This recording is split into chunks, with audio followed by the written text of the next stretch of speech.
the first thing I do is I look for their most beautiful features. The instinct of people when they hit menopause is to look in the mirror and go, oh my God, one day my face just fell apart. More wrinkling, breakouts like they were a teenager, dry skin, itchy skin. Your architecture of your face is changing. People misunderstand or confuse aging gracefully with aging helplessly. We now have techniques and tools to counter that. The skin doesn't just reflect your inner health, it affects it. The future is very bright for us women who are in perimenopause and menopause. I really want to know what's happening for real. 45 or 50, that's like child.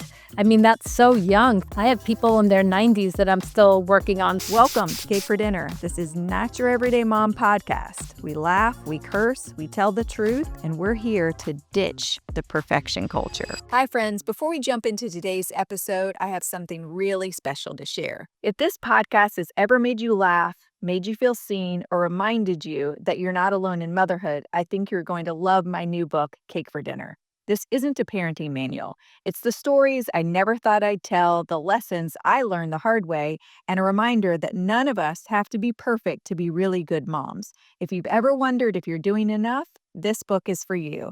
Cake for Dinner is available for pre-order now on Amazon, and every pre-order makes a huge difference for a first-time author. If you'd like to support me and help get this message into the hands of more moms, I'd be incredibly grateful. Just search Cake for Dinner on Amazon or click the link in the show notes. Thank you for being here. Now, let's get to today's episode. Today, we're talking with one of the country's leading dermatologists, a scientist, author, and pro-aging advocate, helping women understand how to age well from the inside out. Dr. Day, welcome to Cake for Dinner. So excited to be here. We are excited to have you. So let's jump right in. When you look at someone's face, what are the first 3 signs that tell you that they've entered menopause? Okay. When I look at someone's face, the first thing I do is I look for their most beautiful features because I think it's important that at every age we celebrate our beauty. And even in perimenopause and menopause, we have it. The instinct of people when they hit menopause is to look in the mirror and go, oh my God, one day my face just fell apart.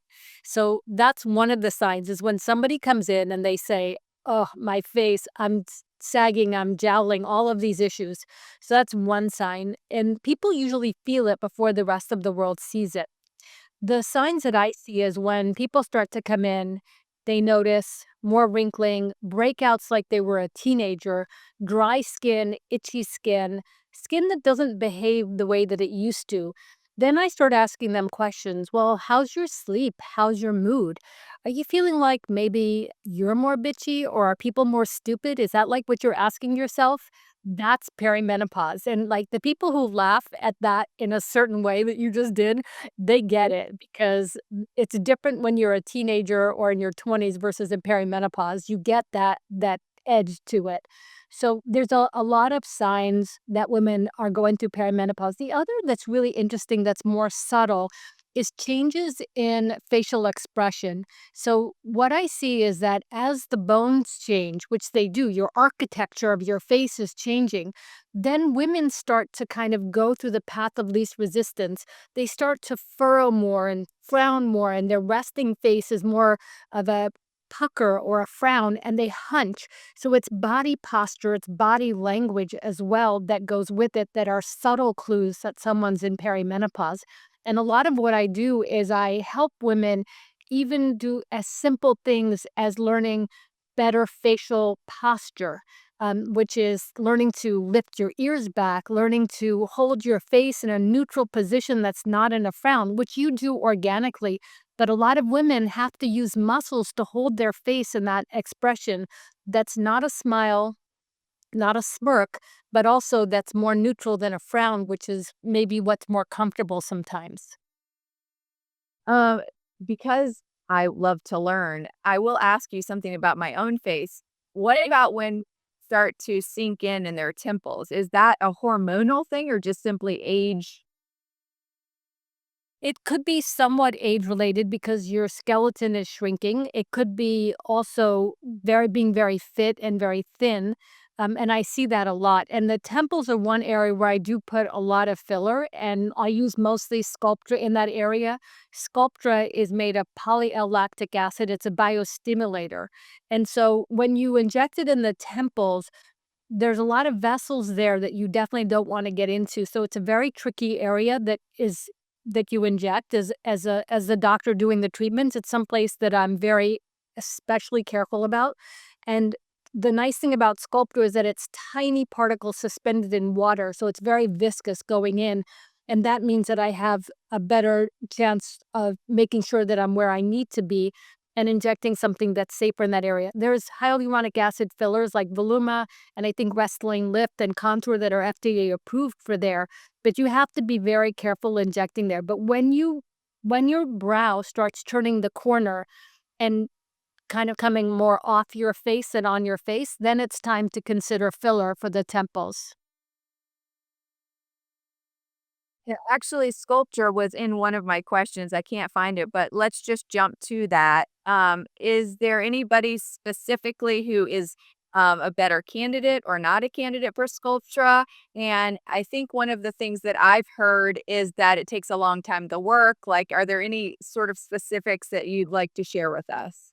Yeah, so I'm just finishing a clinical trial now for Galderma, who is the company that makes Sculptra on peri and women in perimenopause and menopause, and we're doing it with biopsies. So I'm taking biopsies from in front of the ears before, and then either at 4 weeks or 8 weeks after the third treatment, and then we're going to look at fat, proteins, all of the changes that you see around perimenopause, and we're going to start looking at how Sculptra can benefit women or not in that time of life. But I will tell you the before and after photos are amazing in skin quality, skin resilience, skin bounce. We're doing some very detailed studies, both topical and biologically, histologically, to look at what's happening to the skin in perimenopause and menopause. And I really commend Galderma for doing these studies because it costs them a lot of money to do the studies. And I'm doing it with Dr. Jill Weibel. She's in Florida, so we're two different sites, and we're each doing 20 patients in different phases of menopause, doing hormones, not doing hormones. We're tracking all of that. And it's been really interesting. But Sculptra is a biostimulator, which means that it's helping your body restore its own natural collagen. And I will tell you that I've been doing it for over 20 years because I was doing it before for people with HIV lipoatrophy, which was its first indication. And I've been doing it ever since and now for cosmetic. And my Sculptra patients are my happiest patients, but not everyone's a good candidate. What makes you a good candidate is I think, if you have lateral or peripheral face volume loss, which is very common. I think of the temples and the area in front of the ears as one fat unit, even though they're two separate fat pads. People lose fat in front of the ears, especially after a facelift, because there's so much tension in that area that people sink in, which makes your face narrower and smaller and more like a capsule than a heart shaped. So when you put Sculptra out here, it doesn't look like filler. It comes in over time, which I think is better because you just keep looking better and nobody knows why. It lasts 2 to 4 years and it's just a great product. Now, the downsides of it are that it's not reversible. So if you don't like it, it's there till it goes away. You can't take it away. But to counter that, it's done slowly. You don't put in a lot at once and it builds over time. So usually I'll do 1 or 2 sessions at 4 to 6 week intervals, and then I'll wait 2 to 3 months to see how much collagen comes in on its own. And then we can always add a little bit more. But it's done slowly over time. If you want a quick fix, and you want a biostimulator, you can use Radiesse. That has the same idea, but you get more of an instant result. I like both of the products. I use them slightly differently, but if you're on the thinner side, if you need some volume correction, some collagen correction, a little bit of Sculptra is good. And I often layer it with hyaluronic acid fillers. So it's not that you can only pick one or the other. I use combinations and then I combine it with devices to get more stimulation because there's no one product that will do everything. Fillers won't solve all problems, biostimulators won't, devices won't, neuromodulators like Botox won't. It's when you combine them carefully. And what that means is even before you inject, it's where we started our conversation. It's with the assessment. It's having somebody who can look at your face and your neck as a single aesthetic unit and understand two things, three things. One, your best features, your hero features. Two is what we can do. And the third is what we can't do. What I do is non-surgical. Sometimes it's a surgical option that's going to give you the best results. If you have too much of a brow drop, or too much hollowing, or too much hooding, or too much sagging, too much of a turkey neck, there's only so much I can do to help that. I can help skin quality, I can help with balance, but I can't get rid of those things. So I work with plastic surgery colleagues, and sometimes it's that balance. But I need to know what the limitations are of the tools that I have available so that I can offer the best results in the most honest and authentic way. And also, I would imagine the goals, right? Because some people may have different goals, right? Like I'm trying to age gracefully, as gracefully with I can without surgery.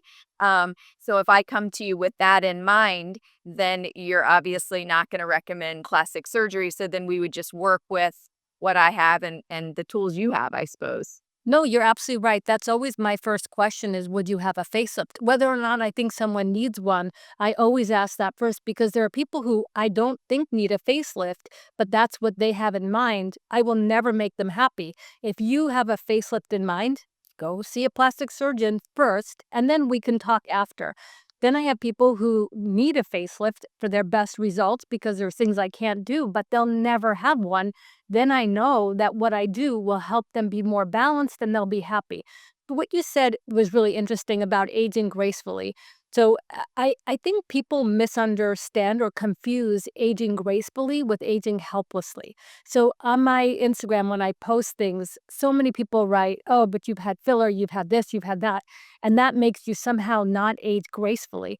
I actually think that is aging gracefully, and you can define it any way you want. But when you grow up and you get too much sun and you drink and you smoke and you stress and you go through all these things, you're poisoning your skin. Hormones are, or the lack of hormones, estrogen depletion over time, and even progesterone and testosterone, and sometimes nutrients that you're not absorbing because your biome changes, all that is prematurely aging your skin in a way that we now have techniques and tools to counter that, whether it's hormone therapy, whether it's lasers, devices, fillers that are FDA approved, that have great safety profiles when done correctly, that can help you truly age gracefully, reverse some of the damage. And what I find is that when we go on this journey with patients and I talk to them about their protein intake and the importance of resistance training and managing their stressors, even vagus nerve stimulation, all these different things, and we talk about supplements too. When we do the treatments and they want the treatments to last longer, they're more inclined to do those other lifestyle changes to get more out of the treatments that we do. So we know that the skin doesn't just reflect your inner health, it affects it. When I do treatments for the skin and I lower inflammation in the skin, I know I'm also lowering it systemically. When I do the fillers or the neuromodulators or the treatments, I'm affecting the way your face moves, which is affecting the way it wrinkles, which is affecting the way it ages. And I'm not trying to, I never chase lines. I don't think lines make people look old. What I do is I try to understand the source of the line. So, for example, if you have a lot of forehead lines, the worst thing I could do is just Botox it and make it so you can't move your forehead. I actually never Botox my forehead. I haven't done it there in 10 years. So everyone's like, well, you don't move your forehead, it's smooth. But the reality is, it's because I've taught myself to move differently, which is easy. And when you relax the depressors, you get a lift. When you do soft wave and you lift the brows, you get a lift. So understanding why people make forehead lines is how you fix it. The why is because either the brows drop or the lids get heavy, and you compensate in your brain. It's subconscious. You compensate by doing this to open your eyes, to let light in, to make yourself look more alert. But if I can give you that same feeling without you doing that, Now you're going to not have forehead lines, and I won't accelerate your aging. I won't thin out and flatten that muscle, but I will get your brows up. So it's a matter of understanding why you have the line, treating the source, and then understanding that it may still be there a little bit. We can do topical lasers and devices to help smooth out the skin, but you can't just say that line's there. I'm either going to fill it or smooth it by going at it directly. Interesting. I've always thought like a good therapist, sort of gets to the why. I never really thought of dermatology that way. But that's fascinating. Um, what's actually happening to our skin during menopause and why does it seem to change overnight? You sort of mentioned that people come in. I did feel like I woke up one day around, I don't know, my late 40s, maybe 50, and like felt like my skin was melting. Yeah. Well, by the time you feel the changes systemically, by the time you feel the brain fog and the irritability, your skin has already been exposed to less estrogen for probably years.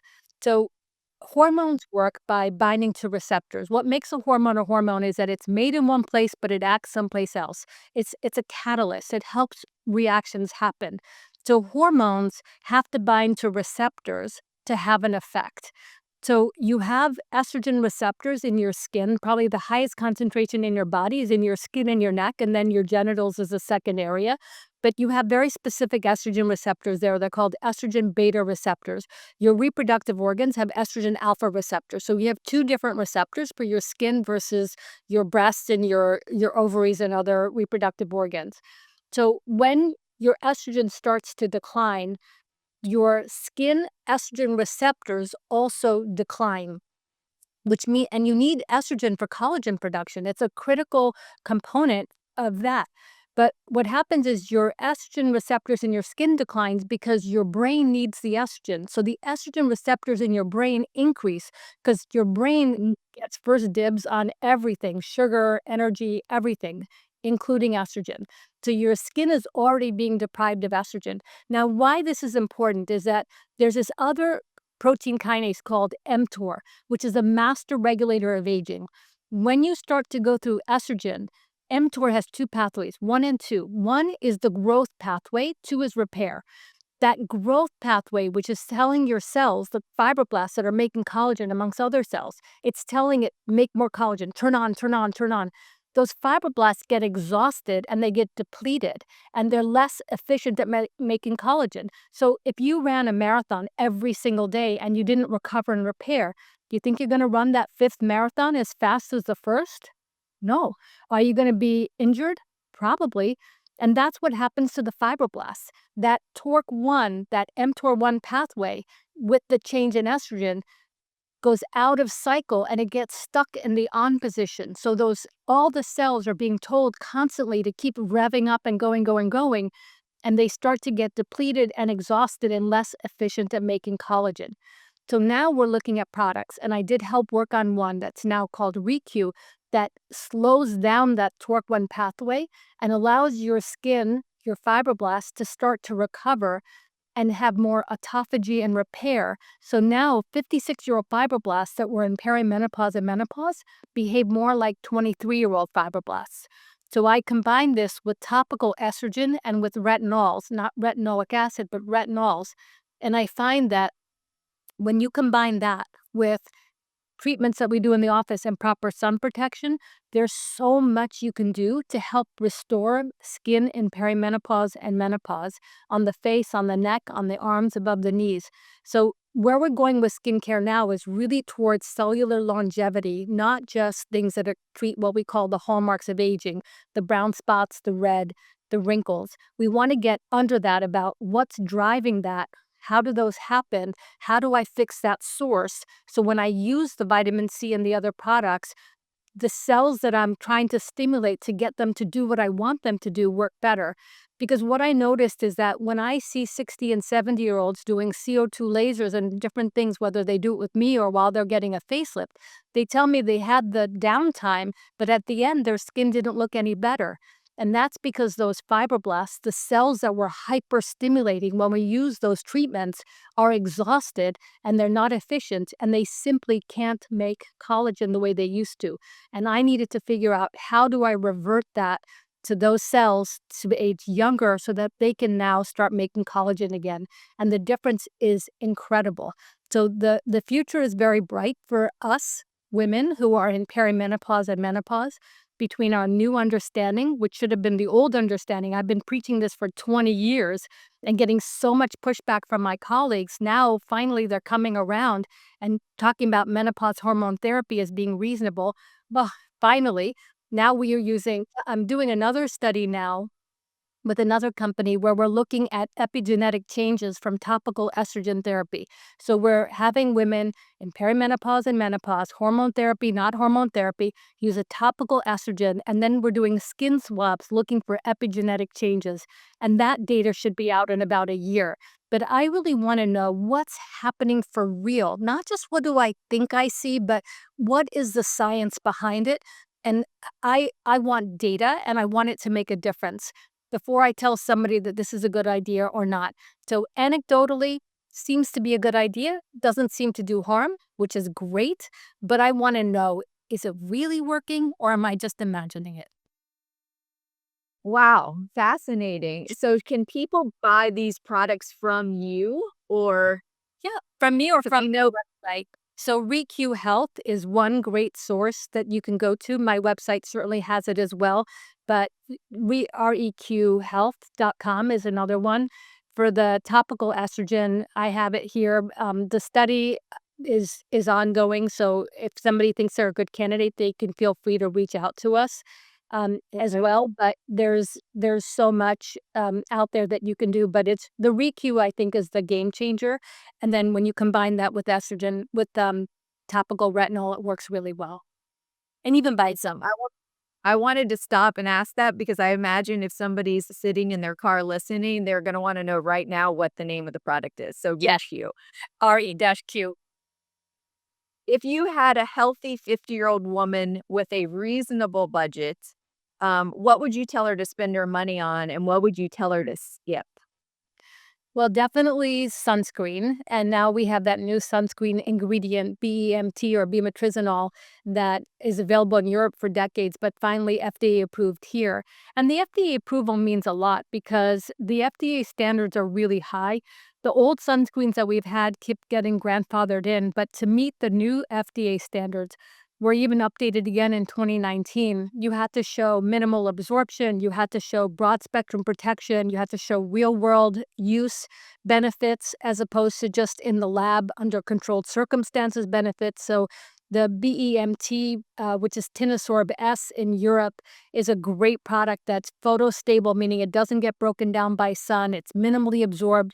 It protects against the full spectrum of UV, not just UVB, but UVA and UVB. So that's really great. So, I mean, still try to, you're in a phase of more collagen breakdown than production, as we talked about. So, you want to protect the collagen you have, and the best way to do that is sun protection. I would say add in things like creatine, vitamin D with K, magnesium. All of those are so good for the skin. Vitamin D is critical, I think, and vitamin K you need because your skin biome and your gut biome isn't what it was in premenopause because in menopause, as the oil producing glands start to dry up a little bit, the skin microbiome, those microbes that live on the skin that help with skin aging and skin health, they start to change as well. They have less diversity or a different diversity. And so your skin is more reactive. So things like vitamin D with K are really helpful. And then I would try to minimize alcohol because that really converts to a sugar. So what you put in your body becomes more important. And just eating less processed foods, less sugar is so critical. Then, in terms of in office treatments, I think seeing a dermatologist who can do an assessment and help you understand what your facial balance should be is also good. And this is a time where you don't cut corners. So I'd rather have you do nothing than just go someplace to just do a cookie cutter approach. Need someone who really assesses you and helps you understand what your strengths are in your features, what balance is and how to maintain that for you. And when you go in, take pictures of when you were in your 30s and 40s so they can kind of get a sense of what your structure was like then. Not that they're going to make you look like that, but they can help understand that balance. And then what to skip. I think you don't really need super expensive products. I see things at $400, $500 at the drugstore. I don't even the Req is 250. It's and that lasts. So products don't need to be that expensive. There's a lot of hype out there. I'm not the early adopter of most technologies, so there's so many things that come out every day that end up on social media and somebody's like saying how much they love it, and then you don't hear about it a year or two later because it was just hype. So I don't buy the hype. I try to see like, is this safe? Does it really work?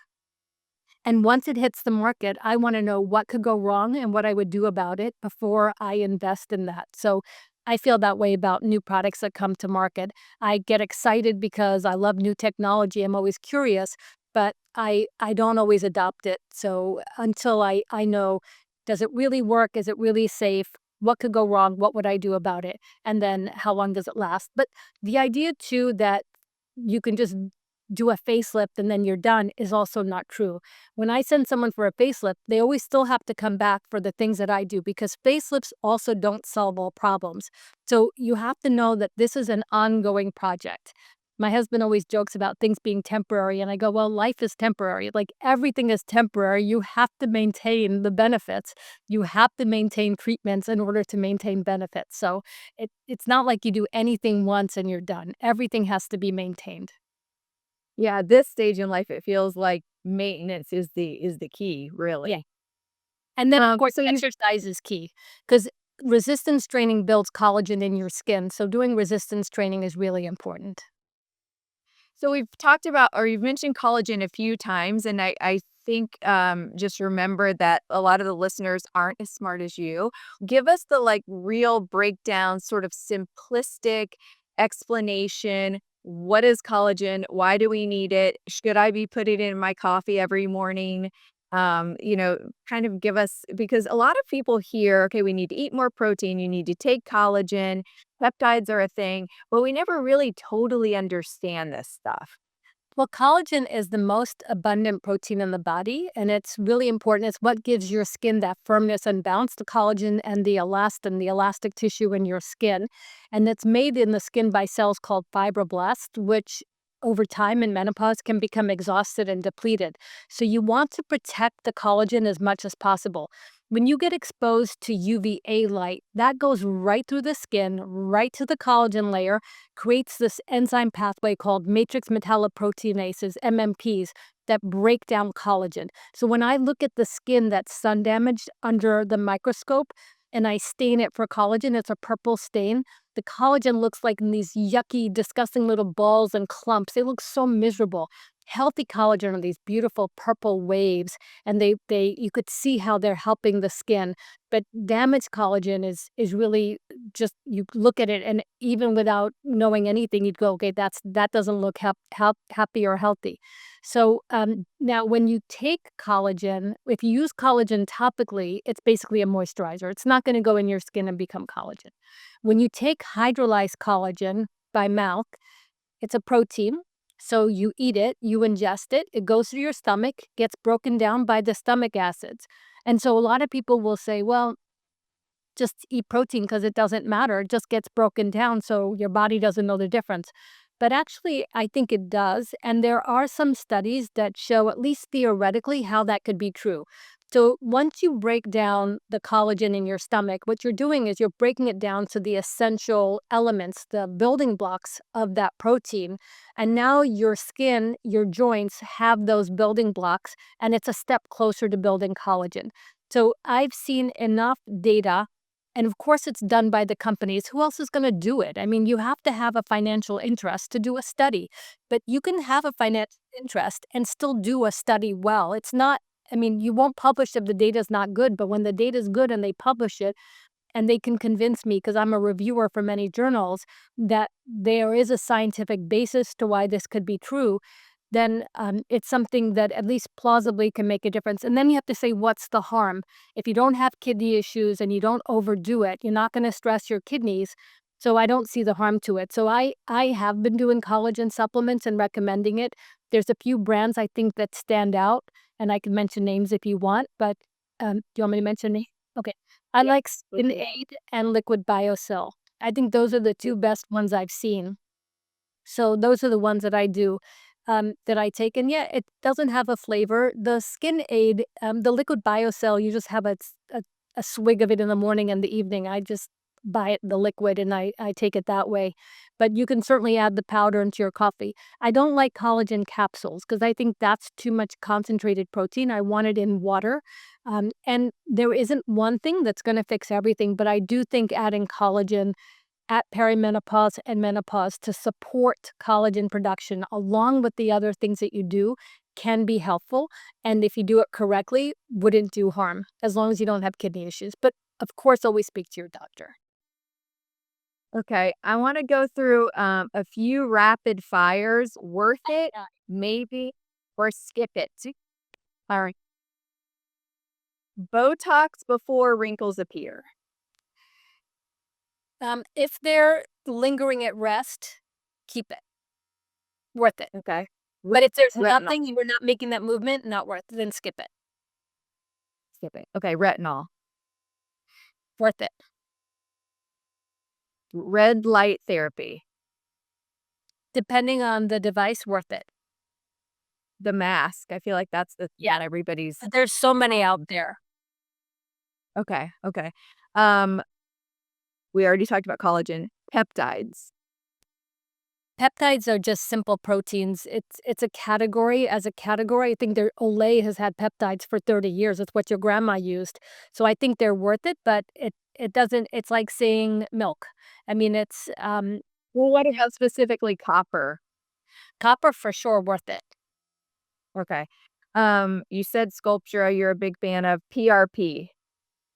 Not for the skin, but for the hair, worth it. Not for the skin. Skip it. Interesting. Microneedling. Uh if you have good skin, skip it. If you have discoloration or acne scars, worth it. Okay. And then did speak about that you're not always an early adopter, which as a dermatology patient, I much appreciate. Um, how about stuff for cellulite? I have tried stuff in the past. It was a disaster. I know there's some speculation about some of those products. Anything on the horizon that's going to treat cellulite well? The problem with cellulite is that it's more than what you see on the surface. So it's fat herniating through the bands, but there's also skin laxity. So there's 2 different issues, and I haven't seen anything that affects all of it, so it's often a combination. So what I do in the office is I'll use something like Soft Wave or Thermage along with Hyperdilute Radiesse or Sculptra, and when I go in with a cannula, I'll try to break up the bands and then firm the skin and then use the device to firm, but it ends up being somewhat costly and it helps sometimes more than others, and the problem with things like cellulite is people don't see what's better, they see what's still left, and we haven't been able to completely eliminate it, so it's really horrible, and you'll notice better, and we take pictures, which helps, so some people are really bothered by their cellulite, we've made a big difference, but if it's subtle, then I would probably skip it, but it's really the doctor kind of coming up with their own concoction for different ways depending on what your cellulite looks like. And sometimes people think it's cellulite, but it's also skin laxity. And somehow I found that sometimes cellulite is gets better around perimenopause and menopause. I don't know what that estrogen effect is, but the best way to help cellulite is to manage your estrogen levels. 2 is exercise, and 3 is try not to gain and lose weight too quickly. Okay, good advice. Can you so if you've heard, if you've listened to this podcast and you're thinking, "Holy shit, I'm really behind the 8 ball here." Can you jump in at age 45 or 50 and can you reverse the sun damage? Is it too late? What if you haven't paid a ton of attention to this and now you're sort of realizing, "Oh man, I really need to get involved." My god, 45 or 50, that's like child, I mean, that's so young, 45 or 50. That's nothing. I have people in their 90s that I'm still working on. So, yeah, no, there's 45 or 50 is a great place to start.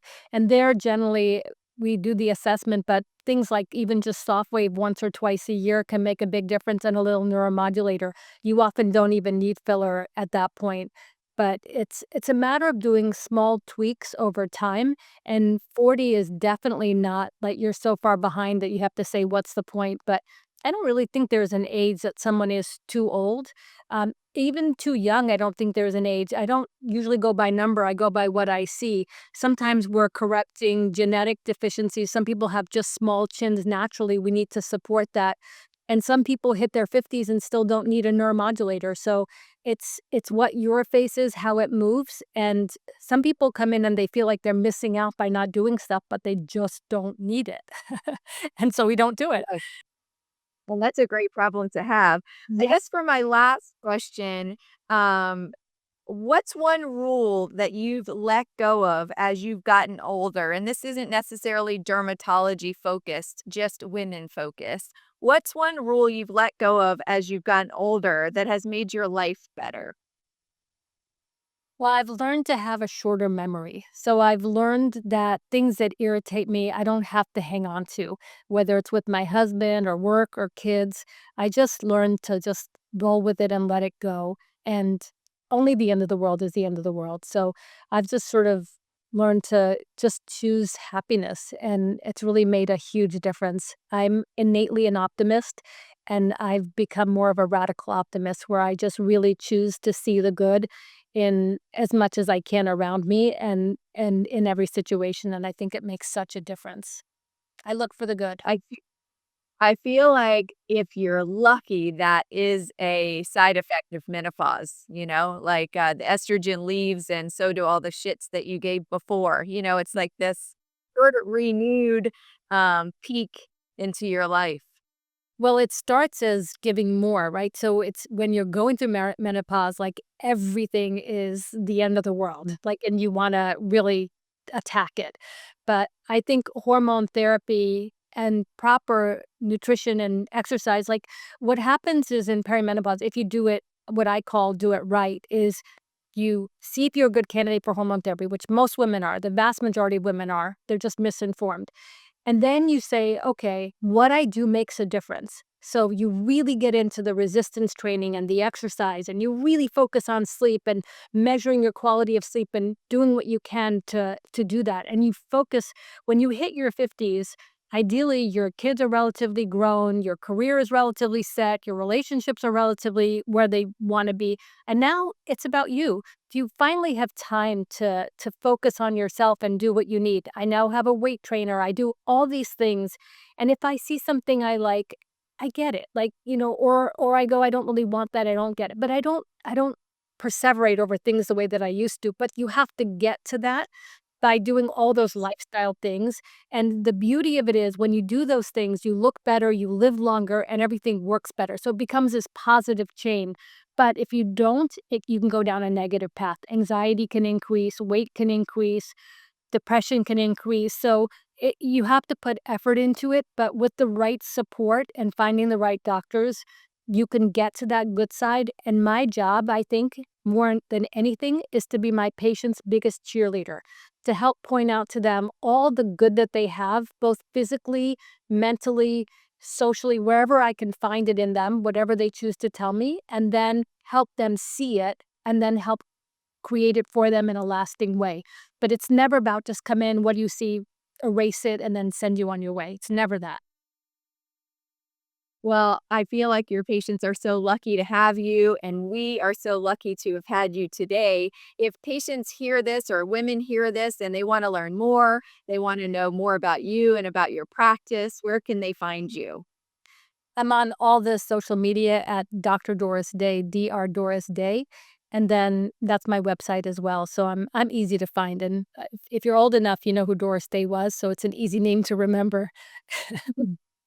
Okay, awesome. Thank you so much for joining us today on Cake for Dinner. We appreciate it. Thanks for having me.